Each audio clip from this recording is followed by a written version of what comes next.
Year-old man presents with epigastric pain for the last 4 weeks. 4 weeks, so it's more towards chronic, often worse before meals and relieved after eating. No vomiting or weight loss. What's the diagnosis and how do you manage it? This is a classic for duodenal ulcer. Pain worsens before meal and gets better after eating.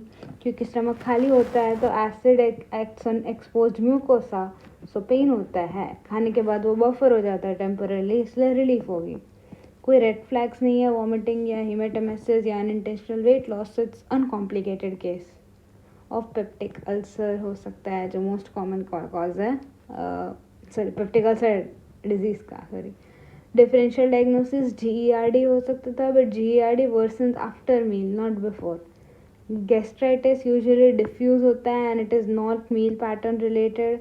Gall stone में right upper quadrant pain होता है, not epigastric. Pancreatitis radiates to the back, ऐसा दिया होता है symptoms and not meal related relief. तो PUD अपनी best choice है. इन्वेस्टिगेशन के लिए यूरिया ब्रेथ टेस्ट करेंगे जो H पाइलोरी में देता है. एंडोस्कोपी करेंगे अगर उसमें रेड फ्लैग साइन हो.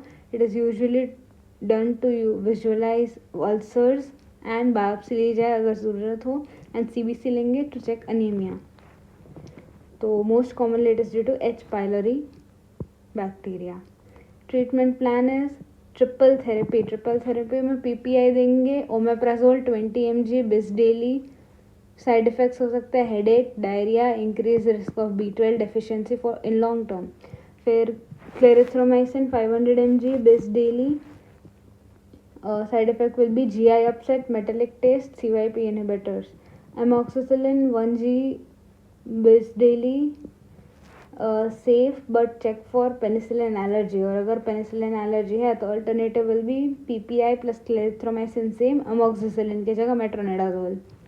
ट्रीटमेंट के बाद urea breath test will be done after 4 weeks to confirm eradication. And उसके बाद भी 2 to 4 more weeks तक PPI रखेंगे अल्सर हीलिंग के लिए. लॉन्ग टर्म एडवाइस है NSAIDs बंद, स्मोकिंग बंद, अल्कोहल बंद, लेट मील, कैफीन सब बंद. अगर H पाइलोरी नेगेटिव आता है तो जोलिंगर एलिसन सिंड्रोम के लिए चेक करेंगे. एंड गैस्ट्रिक अल्सर्स के लिए मैंडेटरी फॉलोअप करेंगे क्योंकि मेलिग्नेंसी का रिस्क हो सकता है.